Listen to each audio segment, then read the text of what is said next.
আপনি তো মূলত সাংবাদিক, দীর্ঘদিন সাংবাদিকতা করেছেন, মাঝখানে কিছুদিন কূটনীতিক হিসেবে দায়িত্ব পালন করেছেন।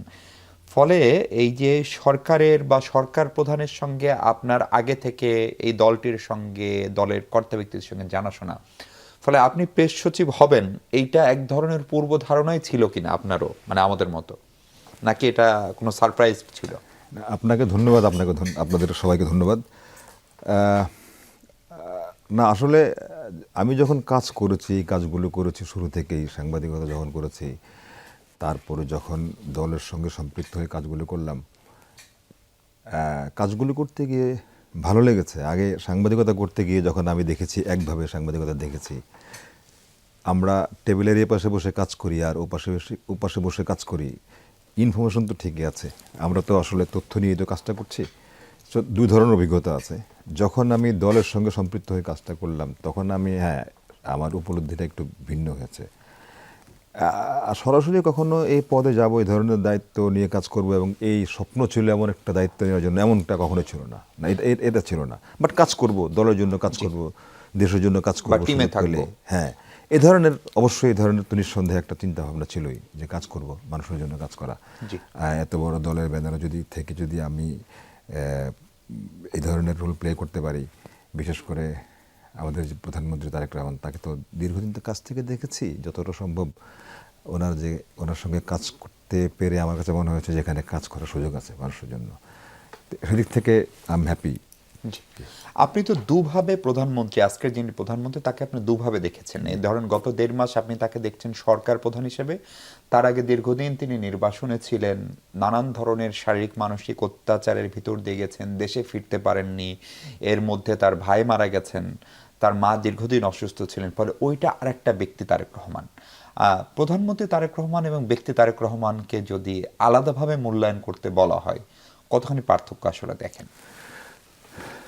দেখেন, আসলে ব্যক্তির মধ্যে তো আর পার্থক্য হয় না।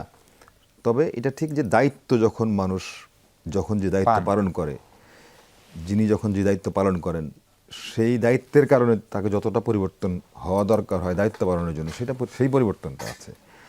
কিন্তু মানুষের তা আমূল পরিবর্তন হয়ে যায় না। তবে দায়িত্বের জায়গা থেকে যদি বলি, আমি লন্ডনে অনেকে আজকের মাননীয় প্রধানমন্ত্রীকে যেটা দেখেছি, তখনও আমি অনেকে অত্যন্ত দায়িত্বশীল দেখেছি। বিরোধী দলের দীর্ঘ আন্দোলন সংগ্রামে, 13 বছর ধরে আন্দোলন সংগ্রামে তিনি বাংলাদেশের মানুষকে ভালোবেসেছেন, বাংলাদেশের মানুষকে কাছ থেকে অনুভব করেছেন। উনি দূরে ছিলেন, কিন্তু বাংলাদেশের মানুষের সমস্যাগুলোর সঙ্গে কিন্তু উনি সারাক্ষণই কানেক্টেড ছিলেন। আপনি আমাকে অ্যালাউ করেন, আমি আপনাকে এক উদাহরণ দিতে পারি। আপনি দেখবেন যে এই যে আমাদের যে আন্দোলনটা হলো, এটা আমি আরও 2-1 জায়গায় বলেছি, যে আমাদের যে আন্দোলনটা হলো কোটা সংস্কার বিরোধী আন্দোলন, যেটা শুরু হয়েছিল 2018 সালে, এবং এটার একটা সফল পরিণতি আমরা দেখেছি 24 সালে। তো ইন্টারেস্টিং হচ্ছে, তারেক রহমান বাংলাদেশ সম্পর্কে এতটা জানতেন, এতটা বুঝতেন, বাংলাদেশের মানুষের সমস্যাগুলো, সম্ভাবনাগুলো এতটা উনি অনুভব করতেন। এটার একটা প্রমাণ আছে। সেটা হচ্ছে 2014 সালের 15 জুলাই লন্ডনে টাওয়ার হিল এলাকাতে সেখানে একটা সমাবেশ ছিল। তো বাংলাদেশি ডায়াসপোরা যারা আছেন ইউকেতে, তাদের উদ্দেশ্যে সমাবেশটা ছিল। এটা সম্ভবত কোনো একটা সম্মিলিত পেশাজীবী পরিষদ এই ধরনের এই নামে ব্যানারে, এই প্যানেলে আয়োজন করা হয়েছিল। তো সেখানে যারা বিএনপি সাপোর্টার যারা আছেন, তারা যেমন ছিলেন অনুষ্ঠানে, বাংলাদেশের যারা পড়াশোনা করেন, এখানে পড়াশোনা করতে গেছেন, কিংবা যেখানে বাংলাদেশের যারা বেড়ে উঠছেন ইউকেতে, তারা গেছেন, যারা শ্রমজীবী, কর্মজীবী, বিভিন্ন পেশাজীবী মানুষ, তারা গেছেন। ওখানে উনি একটা পেপার উপস্থাপন করেছিলেন, বাংলাদেশ যদি কখনো বিএনপি রাষ্ট্র পরিচালনা করার সুযোগ পায় তাহলে কি করবেন।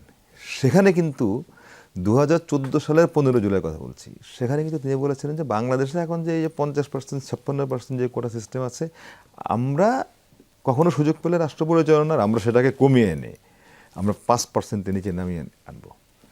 আমি এই জন্য কথাটা বললাম, দেখেন, যেটা উনি 14 সালে উনি বলেছেন, 18 সালে আন্দোলনটা শুরু হলো। তার মানে আগামীতে আমাদের তরুণরা, আমাদের তারুণ্য কি ধরনের প্রবলেম ফেস করবে, এটা কিন্তু তিনি আগে থেকেই উপলব্ধি করে, মানে আপনি তার দূরদর্শিতার কথা সেটা বলেছেন।